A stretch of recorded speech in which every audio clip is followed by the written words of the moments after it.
بسم الله الرحمن الرحيم. ياسين والقرآن الحكيم إنك لمن المرسلين على صراط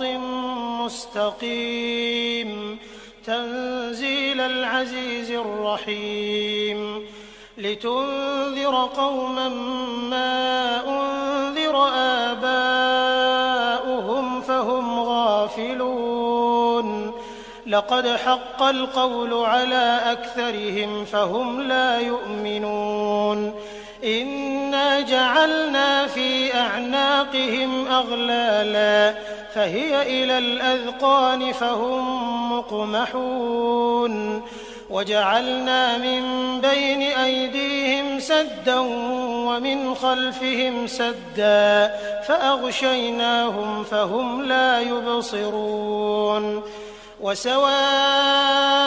عليهم أأنذرتهم أم لم تنذرهم لا يؤمنون إنما تنذر من اتبع الذكر وخشي الرحمن بالغيب فبشره بمغفرة وأجر كريم إنا نحن نحيي الموتى ونكتب ما قدموا وآثارهم وكل شيء أحصيناه في إمام مبين واضرب لهم مثلا أصحاب القرية إذ جاءها المرسلون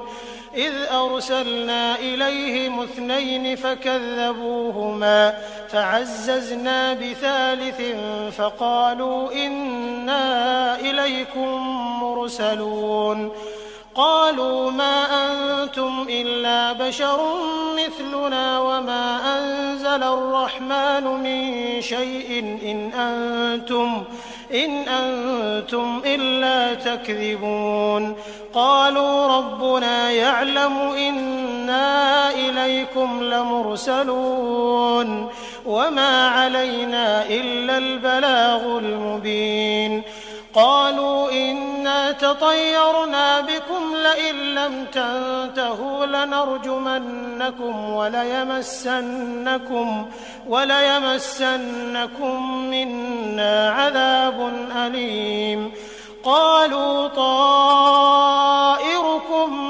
معكم أئن ذكرتم بل أنتم قوم مسرفون وجاء من أقصى المدينة رجل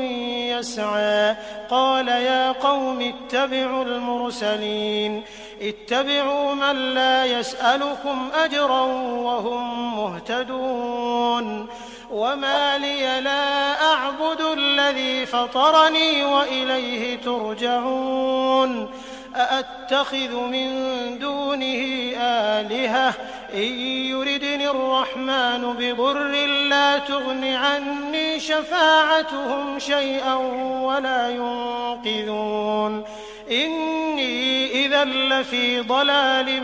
مبين إني آمنت بربكم فاسمعون قيل ادخل الجنة قال يا ليت قومي يعلمون بما غفر لي ربي وجعلني من المكرمين وما أنزلنا على قومه من بعده من جند من السماء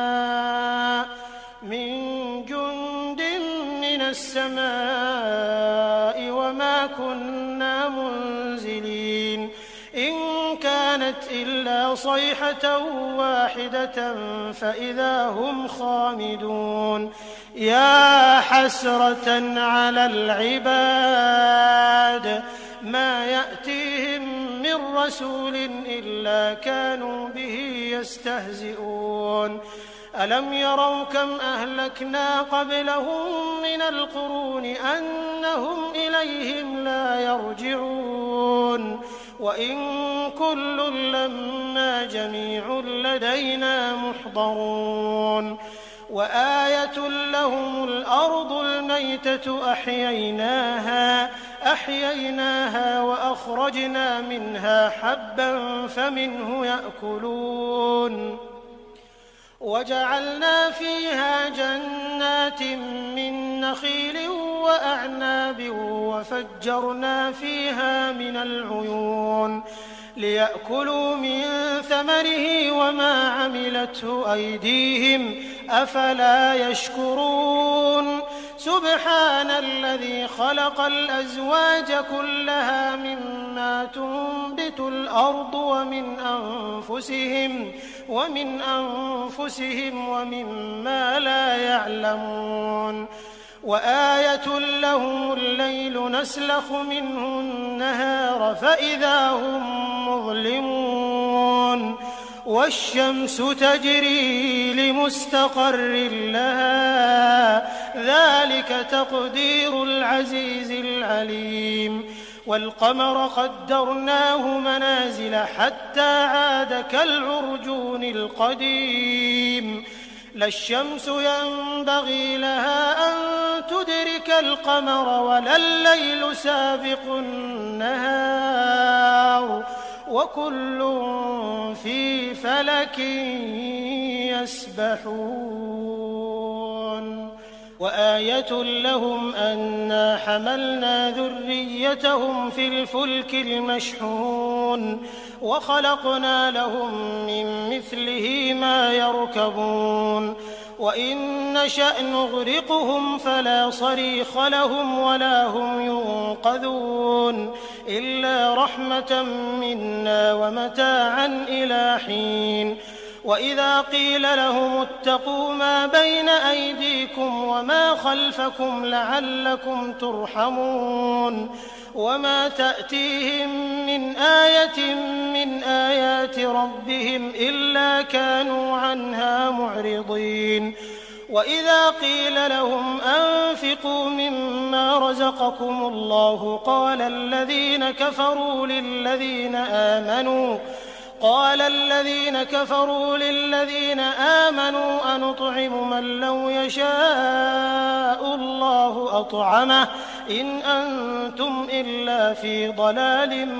مبين ويقولون متى هذا الوعد إن كنتم صادقين ما ينظرون إلا صيحة واحدة تأخذهم وهم يخصمون فلا يستطيعون توصية ولا إلى أهلهم يرجعون ونفخ في الصور فإذا هم من الأجداث إلى ربهم ينسلون قالوا يا ويلنا من بعثنا من مرقدنا هذا ما وعد الرحمن وصدق المرسلون إن كانت إلا صيحة واحدة فإذا هم جميع لدينا محضرون فاليوم لا تظلم نفس شيئا ولا تجزون إلا ما كنتم تعملون إن أصحاب الجنة اليوم في شغل فاكهون هم وأزواجهم في ظلال على الأرائك متكئون لهم فيها فاكهة ولهم ما يدعون سلام قولا من رب رحيم وامتازوا اليوم أيها المجرمون ألم أعهد إليكم يا بني آدم ألا تعبدوا الشيطان إنه لكم عدو مبين وأن اعبدوني هذا صراط مستقيم ولقد أضل منكم جبلا كثيرا أفلم تكونوا تعقلون هذه جهنم التي كنتم توعدون اصلوها اليوم بما كنتم تكفرون اليوم نختم على أفواههم وتكلمنا أيديهم وتشهد أرجلهم بما كانوا يكسبون ولو نشاء لطمسنا على أعينهم فاستبقوا الصراط فأنى يبصرون ولو نشاء لمسخناهم على مكانتهم فما استطاعوا مضيا ولا يرجعون ومن نعمره ننكسه في الخلق أفلا يعقلون وما علمناه الشعر وما ينبغي له إن هو إلا ذكر وقرآن مبين لينذر من كان حيا ويحق القول على الكافرين أولم يروا أنا خلقنا لهم مما عملت أيدينا أنعاما فهم لها مالكون وذللناها لهم فمنها ركوبهم ومنها يأكلون ولهم فيها منافع ومشارب أفلا يشكرون واتخذوا من دون الله آلهة لعلهم ينصرون لا يستطيعون نصرهم وهم لهم جند محضرون فلا يحزنك قولهم إنا نعلم ما يسرون وما يعلنون أولم ير الإنسان أنا خلقناه من نطفة فإذا هو خصيم مبين وضرب لنا مثلا ونسي خلقه قال من يحيي العظام وهي رميم قل يحييها الذي أنشأها أول مرة وهو بكل خلق عليم الذي جعل لكم من الشجر الأخضر نارا فإذا أنتم منه توقدون أوليس الذي خلق السماوات والأرض بقادر على أن يخلق مثلهم بلى وهو الخلاق العليم إنما أمره إذا أراد شيئا أن يقول له كن فيكون فسبحان الذي بيده ملكوت كل شيء وإليه ترجعون